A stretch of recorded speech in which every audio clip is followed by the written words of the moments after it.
Assalamualaikum warahmatullahi wabarakatuh. Kita ketemu kembali dalam sistem keamanan informasi di bagian yang kedua. Di sini pada bagian kedua ini kita akan memberikan suatu pengenalan mengenai keamanan informasi ini yang seperti apa dan bagaimana kita harus menyikapi atau bagaimana hal yang harus kita lakukan.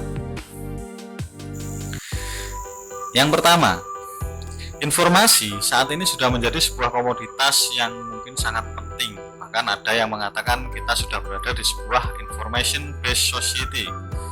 Jadi mau tidak mau informasi sekarang adalah suatu memiliki revolusi yang tinggi, bukan hanya informasi media melalui koran, pamflet atau lain-lain, tapi informasi sekarang sudah berbentuk digital.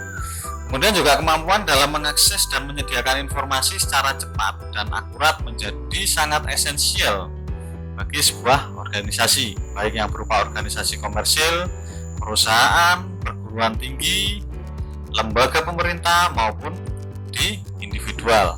Kalau kita lihat juga informasi yang mungkin ada di Stikom PGRI Banyuwangi bisa ada di dalam bentuk informasi web Stikom yang secara umum.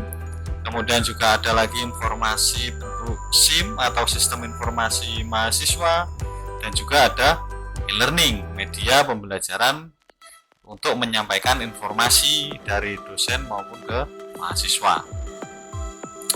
Kemudian kalau kita lihat organisasi komersil, perusahaan, perguruan tinggi, ini banyak juga informasi-informasi yang ada di atau sudah menjadi digital atau sebagai base society, terutama kalau kita lihat di bagian e-commerce ya, itu sudah bahkan mulai agak lama juga, mulai dari Bukalapak, Tokopedia, dan sistem penjualan lainnya.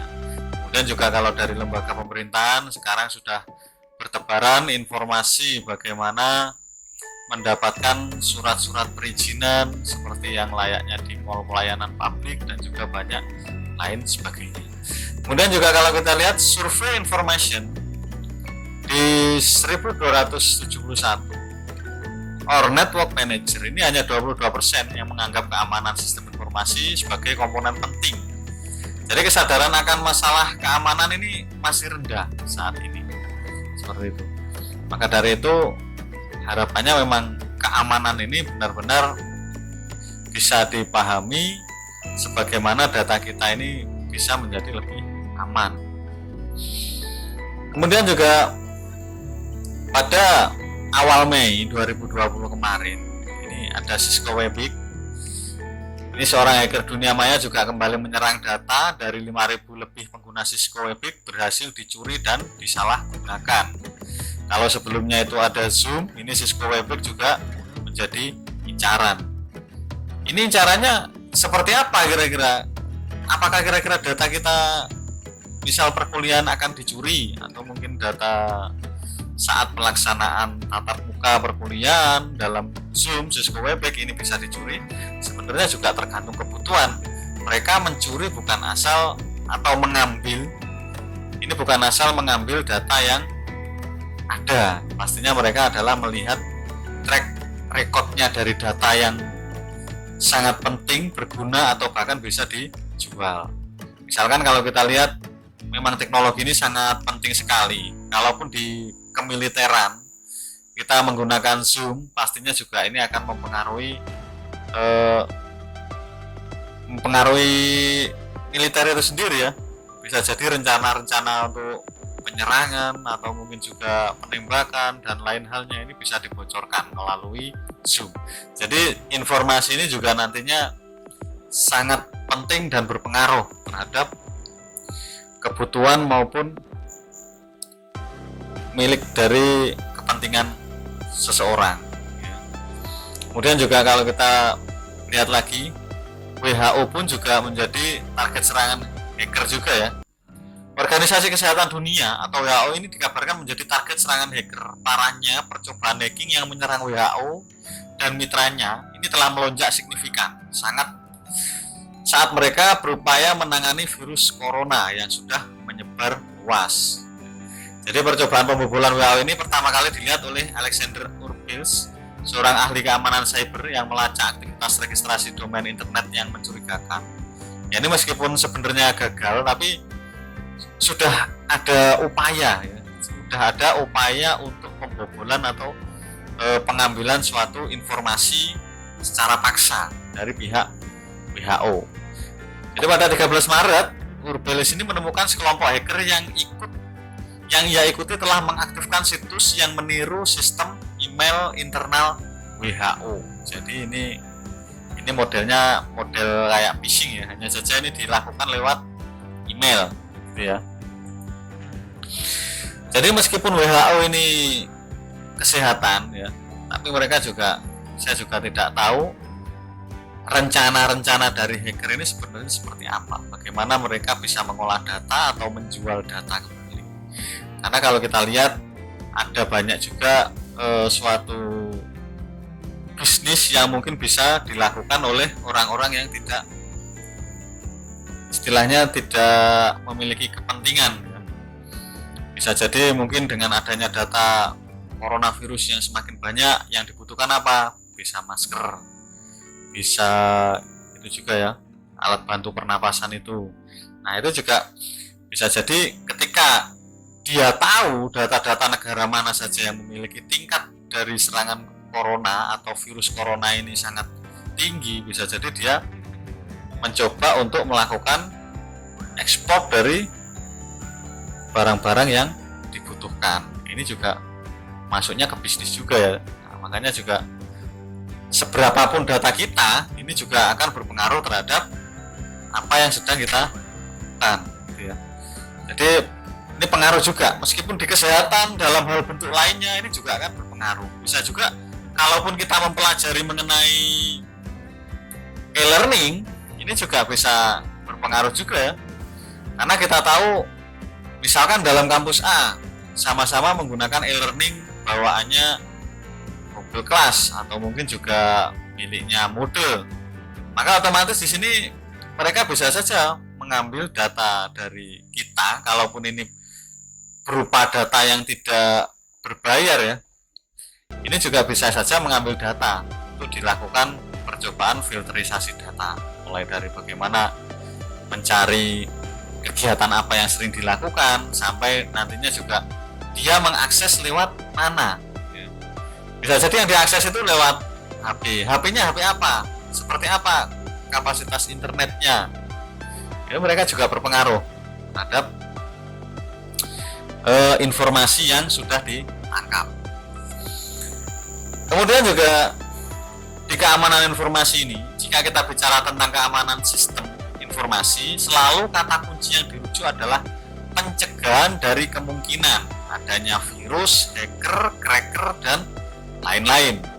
Padahal kalau kita bicara masalah keamanan sistem ya, ini informasi, maka kita akan berbicara pada kemungkinan adanya resiko yang muncul atas sistem tersebut. Jadi selama ini yang dibicarakan itu bagaimana mencegah virus, hacker, cracker, dan lain-lain. Kalau kita lihat padahal masalah keamanan sistem informasi ini ya itu tadi, pada kemungkinan resiko yang muncul atas sistem tersebut. Maka dari itu kita memang harus jeli dalam penggunaan sistem. Kemudian juga ada computer crime atau kriminal komputer ya. Jadi jumlah kejahatan komputer ini terutama yang berhubungan dengan sistem informasi akan terus meningkat. Ini dikarenakan beberapa hal. Yang pertama adalah aplikasi bisnis yang menggunakan berbasis teknologi informasi dan jaringan komputer yang semakin meningkat. Jadi aplikasi bisnis menggunakan teknologi informasi dan jaringan komputer yang semakin meningkat. Ini aplikasi ini bisa menjadi target kejahatan ya. Ya terutama kalau kita melihat kemarin juga sempat Tokopedia bobol juga ya, sampai semua akun bisa terlihat, semua password terlihat, dan saldonya terlihat. Ini juga akan sangat membahayakan. Kemudian juga ada desentralisasi server, sehingga lebih banyak sistem yang harus ditangani dan membutuhkan lebih banyak operator dan administrator yang handal. Ya, jadi server yang lebih banyak sistem ini penanganannya juga butuh banyak operator. Ini makanya juga, sedangkan operator sendiri untuk mencari operator yang handal ini tidak mudah gitu ya, karena operator yang handal juga pastinya dia memiliki kemampuan dalam menangani keamanan di komputer itu sendiri. Kemudian juga transisi dari single vendor ke multi vendor ini sehingga lebih banyak yang harus dimengerti, dan masalah interoperability antar vendor yang lebih sulit ditangani. Jadi kalau kita lihat ini antara vendor ini, multi vendor ini kan berarti banyak sisi ya. Jadi vendor 1, vendor 2 ini kan dalam penanganan ini kan kita harus terstruktur. Jadi kalau transisinya semakin banyak, ya ini juga pastinya berpengaruh terhadap keamanan di komputernya. Kemudian juga kejahatan ini bisa muncul juga dengan berhubungnya meningkatnya kemampuan pemakai di bidang komputer, sehingga mulai banyak pemakai yang mencoba-coba bermain atau membongkar sistem yang digunakan. Banyakan mereka kan mencoba-coba sebenarnya. Mereka mencoba-coba, tapi ketika mereka sudah handal ya mereka bukan lagi mencoba, tapi pastinya mereka akan mengambil, merusak, bahkan menjual data itu sendiri. Maka dari itu keamanan komputer ini juga cukup membuat kita harus berpikir ulang bagaimana kita bisa membuat data ini aman. Ya, meskipun keamanan itu tidak ada yang 100%, tapi minimal kita bisa meminimalisir.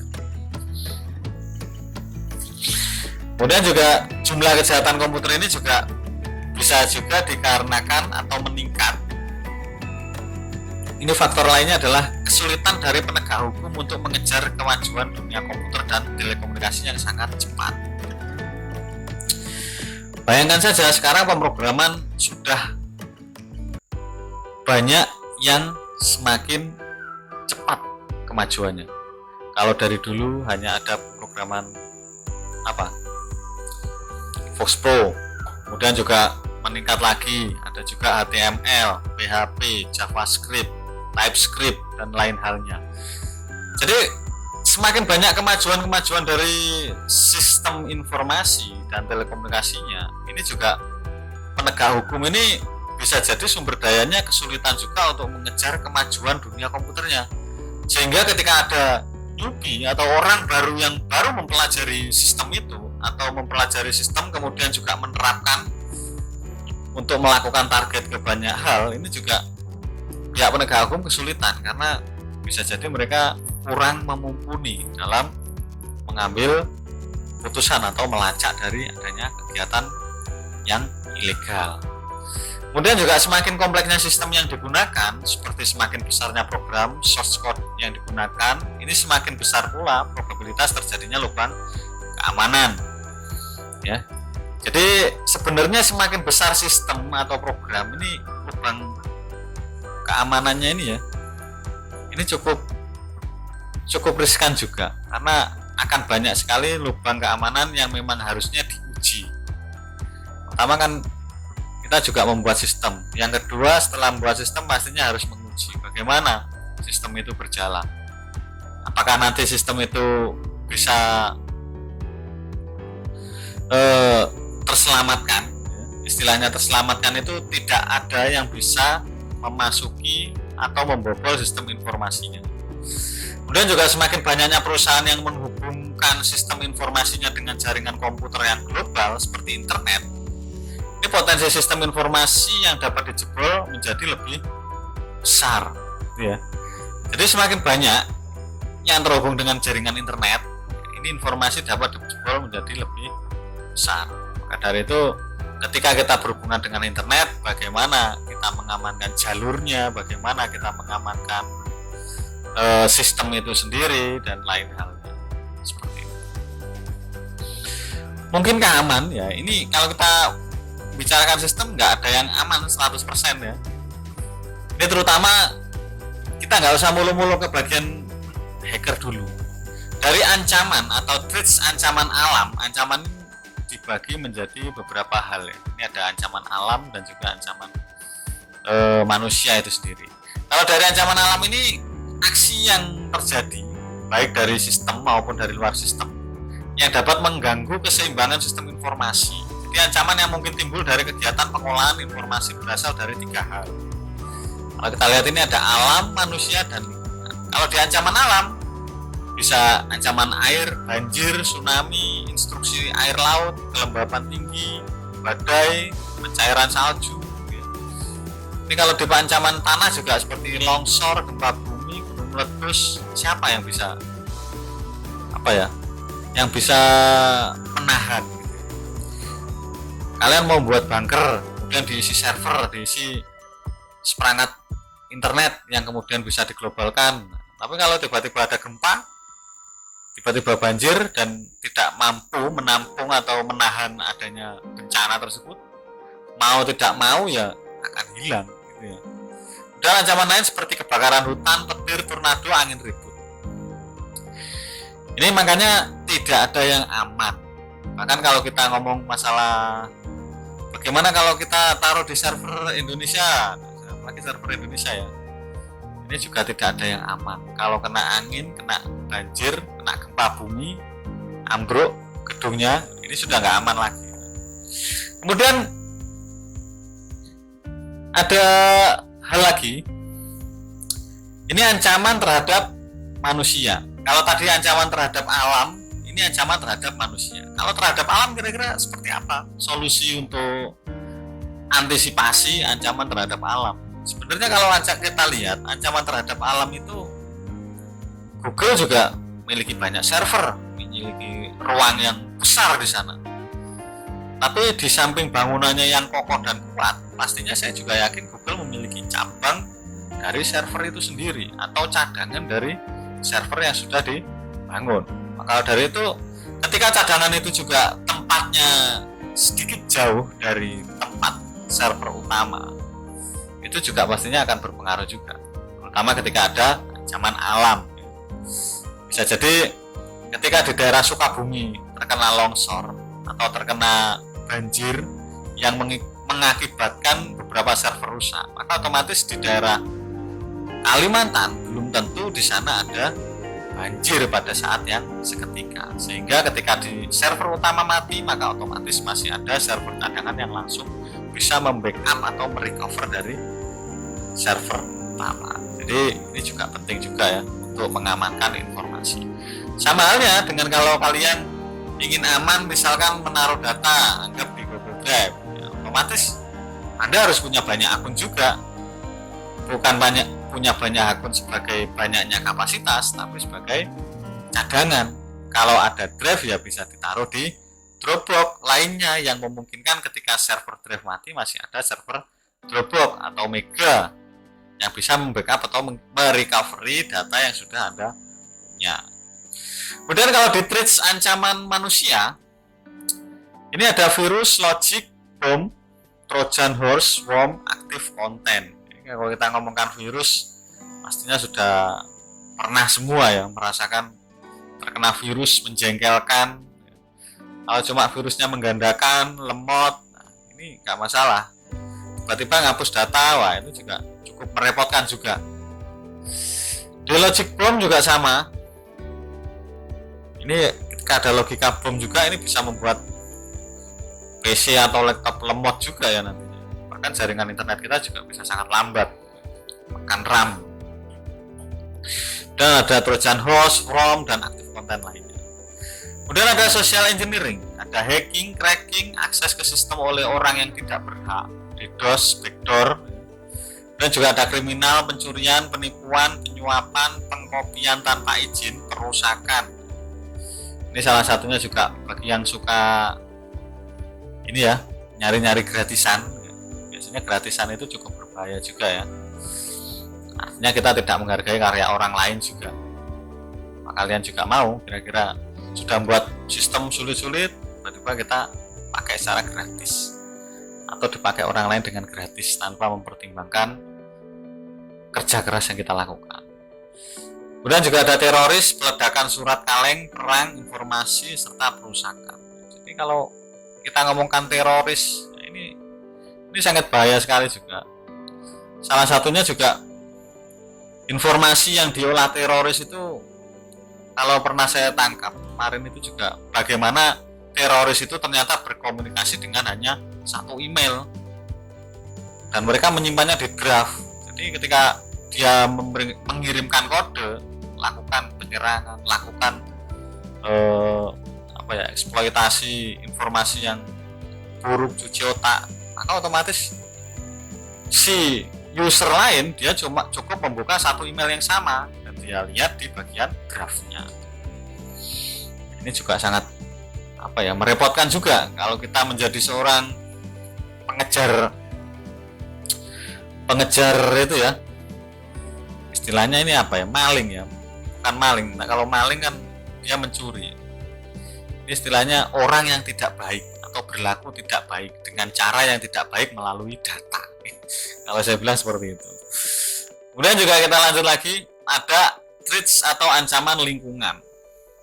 Jadi penurunan tegangan listrik atau kenaikan tegangan listrik secara tiba-tiba dan dalam jangka waktu yang cukup lama. Ini polusi, efek bahan kimia, seperti semprotan obat membunuh serangga, semprotan anti api, bocoran seperti AC, atap bocor saat hujan. Ini saya rasa sebenarnya kalau untuk kebocoran ini juga jarang terjadi ya. Tapi bisa dimungkinkan. Kalau di Stikom ya masih mungkin lah. Kemarin tidak disadari ternyata AC dekat server juga mengalami kebocoran. Ini kan juga di luar kendali kita. Karena itu juga kontrol itu lebih baik. Tapi kalau sudah di server-server besar seperti Google, Yahoo, ya mungkin saya rasa ibaratnya itu mereka memiliki bangunan yang memang istimewa. Jadi sudah didesain untuk tidak mudah mengalami ancaman terhadap lingkungan. Ancaman atau threats ini terhadap keamanan informasi ini berasal dari individu. Jadi organisasi, mekanisme atau kejadian yang memiliki potensi yang menyebabkan kerusakan pada sumber informasi perusahaan. Dan juga pada kenyataannya ancaman ini dapat bersifat internal, yaitu berasal dari dalam perusahaan maupun eksternal atau berasal dari luar perusahaan. Ancaman dapat juga terjadi secara sengaja atau tidak sengaja. Misalkan ini saya sendiri di bagian sistem informasi, megang data informasinya kampus ya, mulai dari keuangan ataupun siswa. Nah, saya sendiri juga punya asisten yang membantu saya. Nah, ini juga kalaupun yang dimaksud di dalam perusahaan atau internal itu terdapat ancaman, ini juga bisa jadi asisten ini yang membocorkan data dari Stikom, atau bisa jadi karena tidak disengaja asisten juga bisa menghapus data yang sudah ada. Nah, itu juga banyak faktor sebenarnya. Tapi kalau perusahaan sekecil Stikom, atau mungkin juga bukan perusahaan ya kalau Stikom ya, kalau sistem yang ada di Stikom saya rasa tidak terlalu besar, kecuali untuk ancaman seperti ini sangat minim sekali. Kecuali kalau kita melihat perusahaan mulai dari KPU, polling, pemilihan suara, digital, terus kemudian juga CPNS, itu juga mereka memiliki ancaman yang cukup besar itu. Terutama seleksi CPNS juga pastinya ada orang dalam, kemudian juga dari luar, ini bisa disengaja atau tidak juga dapat menimbulkan suatu ancaman dari individu maupun organisasi tertentu. Jadi itu bisa dicontohkannya itu seperti itu. Kemudian juga ada vulnerability. Ini setelah ada ancaman, ini ada kelemahan. Cacat atau kelemahan dari suatu sistem yang mungkin timbul pada saat mendesain atau menetapkan prosedur, mengimplementasikan, maupun kelemahan atas sistem kontrol yang ada, sehingga memicu tindakan pelanggaran oleh pelaku yang mencoba menyusup terhadap sistem tersebut. Ini kalau dulu banyak ya hal seperti ini, cacat kelemahan sistem, kemudian menetapkan prosedur untuk mengimplementasikan kelemahan. Kalau dulu sekali ada kelemahan langsung bisa Tapi kalau sekarang juga sistem sudah mulai banyak atau lebih canggih maupun lebih aman. Bisa jadi menggunakan framework dan banyak hal lainnya. Itu juga saya rasa sudah cukup aman ya, tapi tidak menutup kemungkinan kelemahan itu masih akan muncul nanti ketika kita kurang sigap dalam mendesain struktur maupun juga mendesain dari data sistem itu sendiri, sehingga kelemahan nanti akan ada celah. Kalau cacat sistem biasa terjadi pada prosedur, peralatan maupun perangkat lunak yang dimiliki. Contoh yang mungkin terjadi seperti setting firewall yang membuka telnet sehingga dapat diakses dari luar, atau setting VPN yang tidak diikuti oleh penerapan Kerberos atau NAT. Ya, jadi ini juga pengaruh juga ya. Tiba-tiba firewall kita buka, tiba-tiba ada hal lain yang kita buka. Ini juga berpengaruh. Tapi nggak semudah di Windows 10 sekarang, saya rasa juga sudah cukup kompleks juga ya tingkat keamanannya, apalagi ada Windows Defender juga itu saya rasa sangat aman sekali itu. Apalagi kalau kita mengupdate-nya. Tapi ya masih tetap tidak menutup kemungkinan ketika keilmuan dari sistem keamanan dalam penjebolan semakin tinggi, maka kelemahan ini akan menjadi sangat nyata gitu ya. Kemudian juga suatu pendekatan keamanan sistem informasi ini minimal menggunakan 3 pendekatan. 3 pendekatan ya. Yang pertama, ini adalah pendekatan preventif yang bersifat mencegah dari kemungkinan terjadinya ancaman dan kelemahan. Ini 2 ini ya. Kemudian juga pendekatan detektif yang bersifat mendeteksi dari adanya penyusupan dan proses yang mengubah sistem dari keadaan normal menjadi keadaan abnormal.